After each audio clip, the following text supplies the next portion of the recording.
জামায়াতের নিবন্ধন ফিরিয়ে দিতে নির্বাচন কমিশনকে নির্দেশ দিলেন আপিল বিভাগ।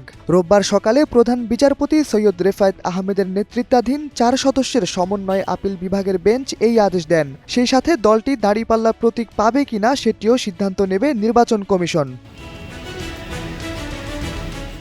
আদালতে জামায়াতের পক্ষে শুনানি করেন ব্যারিস্টার এহসান আব্দুল্লাহ সিদ্দিকী ও অ্যাডভোকেট মোহাম্মদ শিশির মনির।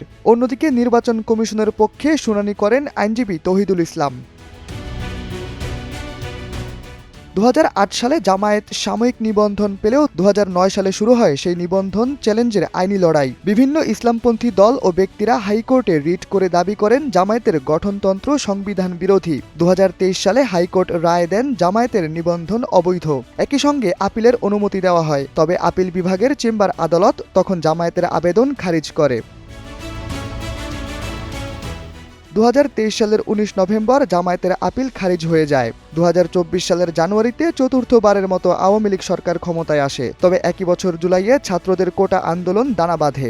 এক পর্যায়ে ছাত্র জনতা সরকারের বিরুদ্ধে গণ আন্দোলনে ফেটে পড়ে। এই বিক্ষোভের মধ্যেই 1 আগস্ট জামায়াতকে নিষিদ্ধ ঘোষণা করে আওয়ামী লীগ সরকার। ছাত্র জনতার গণ আন্দোলনের মুখে 5 আগস্ট পতন ঘটে আওয়ামী লীগ সরকারের। নতুন সরকারের অধীনে 28 আগস্ট জামায়াতের নিষিদ্ধের সেই আদেশ বাতিল হয়। এর পরপরই আবারও আপিল বিভাগে শুনানির আবেদন করে জামায়াত। জামায়াতের এই প্রত্যাবর্তনকে ঘিরে এখন দেশের রাজনীতিতে নতুন উত্তেজনা বিরাজ করছে। রাজনীতির ময়দান আবারও উত্তপ্ত হতে চলেছে তা নিশ্চিত। শুরু হলো নতুন হিসাব নিকাশ। শাহরিয়ার আহমেদ, সময়ের আলো।